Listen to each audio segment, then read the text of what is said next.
ছাত্র জীবনের দায়িত্ব ও কর্তব্য।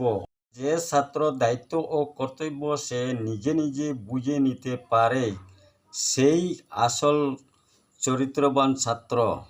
ছাত্র তার জীবনের লক্ষ্যে পৌঁছিতে পারে, সেই ছাত্র তার এইম ইন লাইফ যেটা স্থির করেছে সেটাই সে পৌঁছিতে পারে। বলি আমরা এইম ইন লাইফ, যে ছাত্র তার এইম ইন লাইফ বা লক্ষ্য স্থির করে সেই লক্ষ্যে পৌঁছিতে পারে, সেই জীবনের সাকসেসফুল স্টুডেন্ট। ঠিক আছে, বাচ্চাদের ছাত্র জীবনের লক্ষ্য বা এইম ইন লাইফ সেটা আমরা এই ভিডিওর মাধ্যমে বুঝিয়ে দিব।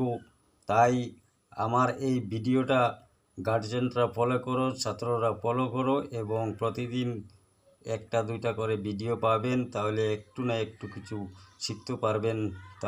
তাহলে আমার এই চ্যানেলটা সাবস্ক্রাইব করো, ফলো করো। ধন্যবাদ।